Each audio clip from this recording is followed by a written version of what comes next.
तो हेलो दोस्तों, लेकर आए हैं आपके लिए क्लास 10th का एनसीईआरटी मैथमेटिक्स का सॉल्यूशन 3.5। इसके पहले वाला वीडियो मैंने 3.4, 3.1, 2, 3, 4 तक मैंने वीडियो अपलोड कर दिया है, चैनल पर पड़ा हुआ है। वीडियो के डिस्क्रिप्शन में लिंक मिल जाएगा, आप उस वहाँ से देख सकते हैं या प्ले लिस्ट के माध्यम से देख सकते हैं। तो चलिए 3.5 शुरू करते हैं। बड़े ही शानदार तरीके से है। आपसे रिक्वेस्ट है कि जो भी आप वीडियो देखते हैं क्रम से देखें। प्लेलिस्ट बना हुआ है, सबका चैप्टर वाइज एक्सरसाइज वाइज मैंने वीडियो अपलोड किया है, तो प्लीज़ आप जो है क्रम से ही देखें, जिससे कि आपको नोट्स बनाने में काफ़ी सुविधा हो। ये वीडियो उन बच्चों के लिए समर्पित है जो अपना नोट्स बनाना चाहते हैं, फास्ट रिवीजन करना चाहते हैं, उन्हीं के लिए वीडियो बनाया जा रहा है। जो बच्चे फास्ट रिवीजन के उद्देश्य से हैं उनके लिए काफ़ी मोस्ट इम्पोर्टेंट है। तो चलिए वीडियो स्टार्ट करते हैं। क्वेश्चन है कि निम्नलिखित रैखिक समीकरण युग्मों में किसका एक अद्वितीय हल है, किसका कोई हल नहीं है और किसका अपरिमित रूप से अनेक हल है। तो मैं इसके बारे में थोड़ा जानकारी दे देता हूँ। a1/a2 is not equal to b1/b2 हो तो इसका अद्वितीय हल होता है। अगर हम बात करते हैं a1/a2 equal b1/b2 is not equal to c1/c2 हो तो कोई हल नहीं होता है। ये तीन कंसेप्ट है, आपको याद रखना है। और a1/a2 equal b1/b2 equal c1/c2, ध्यान दीजिए तीनों में इक्वल हो तो इसका अपरिमित रूप से अनेक हल होता है। तो ये तीन कंडीशन है, तीनों याद रखेंगे। a1/a2 is not equal to b1/b2 हो तो अद्वितीय हल होगा। या कोई टीचर लिखवाते हैं a1/a2, मैं वो भी लिख देता हूँ। a1/a2 is not equal to b1/b2 is not equal to c1/c2। कुछ शिक्षक बंधु ऐसे भी लिखवाते हैं, ये भी सही है, दोनों सही है। तो a1/a2 equal is not equal to b1/b2 हो तो अद्वितीय हल होगा।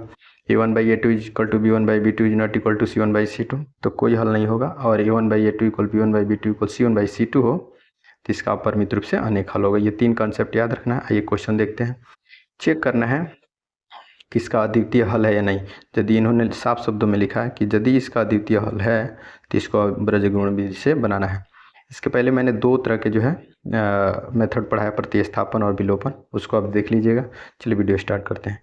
क्वेश्चन और पहला है ये x-3y-3 और दूसरा है इक्वेशन है 3x-9y-2 इक्वल 0 है। इसको यहाँ से आप निकालेंगे तो a1 बराबर 1 हो जाएगा, इसके बगल में कुछ नहीं तो a2 बराबर b1 बराबर -3 होगा, c1 बराबर -3 होगा।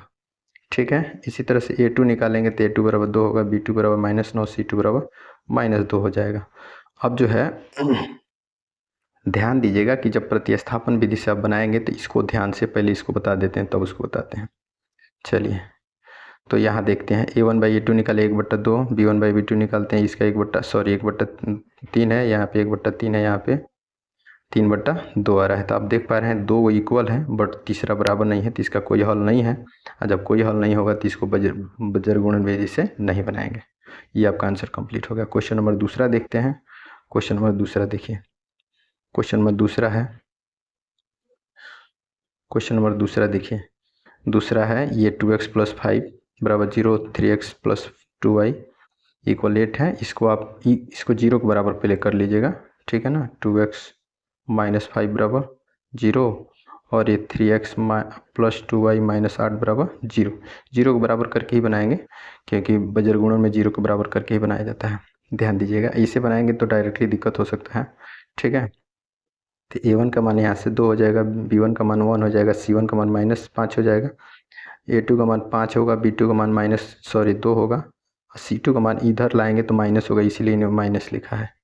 आइए a1/a2 निकालते हैं 2/3, b1/b2 निकालते हैं 1/2, c1/c2 5/8। ये देखिए दोनों तीनों नॉट इक्वल आ रहा है, इसका मतलब अद्वितीय हल होगा। क्या होगा? अद्वितीय हल होगा तो बज्रगुणन से बनाना। तो बज्रगुणन से बनाने के लिए क्या करेंगे, देखिए इसको 0 के बराबर कर लिए। अब देखिए x को ढकना है तो x को ढक लेंगे, x को ढका गया, y गुणे 8 -8, फिर 2 गुणे 5, तिरछा तिरछी गुणा करेंगे तो 2 गुणे 5 माइनस लगा देंगे, ये x वाला काम हो गया। अब y का लिखेंगे तो y का लिखेंगे तो ध्यान दीजिएगा, तो y को छोड़ देंगे, y को बिल्कुल छोड़ देंगे, तो अब इससे गुणा करेंगे 3 गुणे 5 -5 और 2 गुणे -8, ध्यान से। और y वाला भी कंप्लीट हो गया तो y वाला लिखेंगे तो y को ढक लेंगे, बाकी गुणा करेंगे फिर लास्ट वाला एक बचा है, लास्ट वाला को जब ढकेंगे तो इसे 2 गुणे 2 1 गुणे 3, 2 गुणे 2 3 गुणे 1 का आगे पीछे लिख सकते हैं। ठीक है, इसको एक बार और दोहरा देते हैं, कैसे कब कन्फ्यूज हो जाएंगे। देखिए, जब x को लिखेंगे तो x को बिल्कुल छोड़ देंगे। ये y के गुणांक 1 है -8, फिर y का गुणांक 2 है -5, पीछे माइनस दे देंगे। जब y वाला का आप लिखेंगे y वाला का, तो y वाला को ढक लेंगे, तब 3 गुणे 5 करेंगे, ऐसे चलेंगे। 3 गुणे 5 -5, 2 गुणे -8 होगा। आइए एक बार लास्ट वाला को लिखेंगे, लास्ट वाला का तो 2 गुणे 2 3 गुणे 1, चाहे 1 गुणे 3। समझा गया होगा। थोड़ा वीडियो लंबा होगा इसीलिए जल्दी जल्दी बता रहे हैं।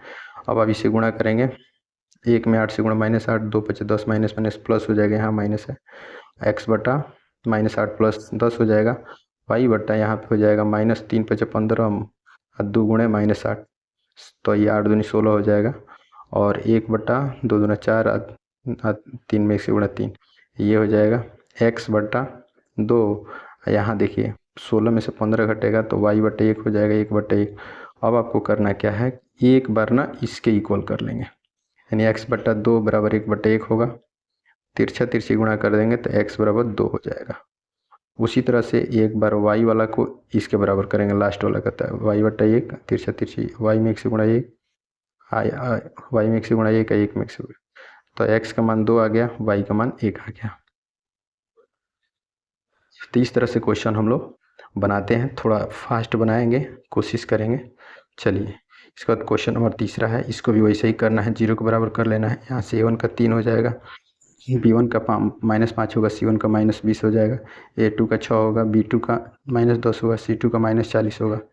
ठीक है, अब आइए a1/a2 निकालेंगे, a1/a2 निकालेंगे, a1/a2 निकालेंगे, b1/b2, c1/c2 देख रहे हैं, तीनों में इक्वल आ रहा है, तो अपरिमित रूप से अनेक हल होगा, तो इसको बज्र गुणन से हम लोग नहीं बनाएंगे। ठीक है, क्वेश्चन नंबर 4 देखिए, इसका भी यहाँ से निकालेंगे, a1 का मान 1, b1 का मान -3, c1 का मान -7 होगा, a2 का मान 3 होगा, b2 का मान -3 होगा, c2 का मान -15 होगा।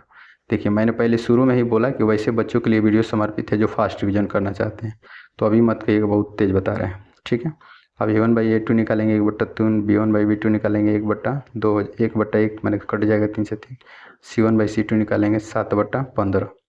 आप देख पा रहे हैं कि तीनों जो है बराबर नहीं आ रहे हैं। यहाँ देखिए तीनों, ये वाला और ये वाला तीनों बराबर नहीं है, इसका मतलब है अपरिमित रूप से अनेक हल होगा। अपरिमित रूप से अनेक हल होगा तो इसको जो वज्र गुणन से बनाएंगे आप, वज्र गुणन विधि से, तो x को ढक लेंगे, वही जैसे मैंने सिखाया था, 3 गुणे -15, 3 गुणे -3 गुणे -7 होगा, और y वाला को ढकेंगे तो y वाला को छोड़ देंगे। यहाँ देखिए, ठीक है, जब y वाला को ढक लेंगे तो 3 गुणे -7, 1 गुणे -15। आइए एक बार लास्ट वाला को ढकेंगे, लास्ट वाला को, तो 1/1, तिरछा तिरछी 1 गुणे 3, 3 गुणे -3, समझा गया। अब इसको जो है सॉल्व कर लेंगे, 15 45 होगा, और 7 3 21, यहाँ माइनस माइनस प्लस फिर माइनस हो जाएगा, और 7 3 21 होगा, 15 हो जाएगा, 1/3, और ये 3 3 9। अब जो है x/24 हो जाएगा, x बटा y बटा 15 में से 21 घटेगा -6। अब इसको ना एक बार इसको इक्वल कर लेंगे। ठीक है, 1/24/x बराबर 1/6 होगा, क्रॉस मल्टीप्लाई करेंगे तो x का मान 6 चौका 24, यानी x का 4 होगा, एक बार इसके बराबर कर देंगे, y का मान -1 हो जाएगा। तो इस तरह से हम लोग क्वेश्चन को सॉल्व करते हैं। आइए क्वेश्चन अगला हम बताते हैं, क्वेश्चन नंबर दूसरा बताते हैं। ठीक है, क्वेश्चन नंबर दूसरा बताते हैं। इसको बोला है कि a और b के किन मानों के लिए जो है, a और b के किन मानों के लिए ना अपरिमित रूप से अनेक हल होंगे। तो ये k का मान निकालना है, यहाँ पे a और b का मान निकालना है। तो इसको जो है हम अगले क्लास में लेकर आएंगे। ठीक है, थोड़ा सा कहीं हमको निकलना है, इसी समय कम पड़ जा रहा है। ठीक, तो आप इसका वेट करेंगे, अगला हम वीडियो बहुत जल्दी ही उसका लेकर आने वाले हैं। मिलते हैं अगले वीडियो में, तब तक के लिए धन्यवाद।